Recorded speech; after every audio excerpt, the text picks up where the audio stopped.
Okay. Well, we're almost out of stories here. We're almost done with our book. What is this one called? God sees help. God Sends Help. Oh, these people look like they're in the dark, huh? And In rain. rain? Okay, let's find out what's going on here. In death. Jesus' friends and helpers huddled together in a stuffy upstairs room. Even though it was sunny outside, the shutters were closed. The door was locked. Wait in Jerusalem, Jesus had told them. I'm going to send you a special present. God's power is going to come into you. God's Holy Spirit is coming. So here they were, waiting. Actually, mostly what they were doing was just being scared and hiding. You can't blame them. Their best friend had just left. The important people and leaders were after them, and Jesus had given them a job they didn't know how to do. As they waited, they were praying and remembering how from the beginning God had been working out his secret rescue plan. Whoa, look at that. Whoa. What do you think's going on there? Oh no. Let's find out. Suddenly, a strong wind filled the little room, whistling through the walls, rustling the straw on the floor. And there, on everyone's heads, shining in the gloom, were flickering flames, fire that didn't hurt them or burn.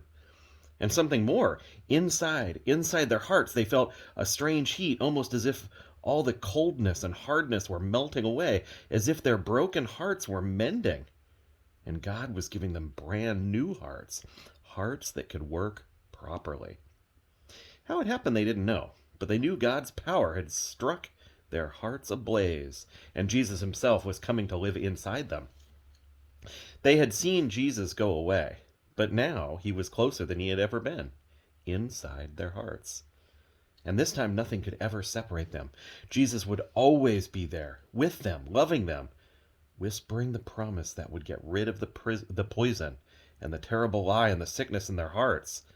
God's wonderful promise to them was this: you are my child, and I love you. Make your home in me as I make my home in you, Jesus had said. Could it be? Heaven was coming into their hearts? Whoa. They threw open the shutters. Sunlight flooded the room, as love had flooded their hearts. And the little room was filled with happy noises. Dancing feet, singing, laughing. They unlocked the door and surged out into the streets as if they had never been afraid.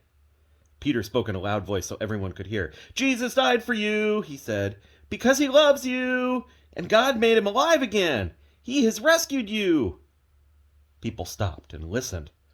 The words sank down deep into their hearts and worked like a medicine that makes you well, like the antidote to a deadly poison, like a kiss that wakes you from a deep sleep. Stop running away from God, Peter said. Run to him instead, so he can love you and make you free.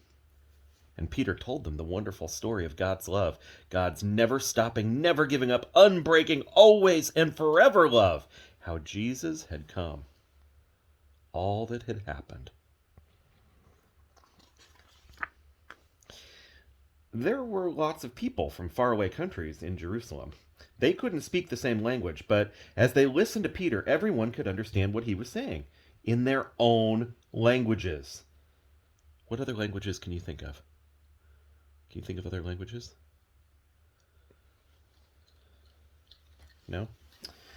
Okay. Many people believed and became Jesus' new friends and helpers, and the wonderful news of Jesus spread like sparks from a fire, to villages, towns, cities. Every day more and more people believed, and so it was that the family of God's children, his special people, grew. One man was watching. I'll stop this, Saul said. But this was God's plan, and nothing in the world would ever be able to stop it.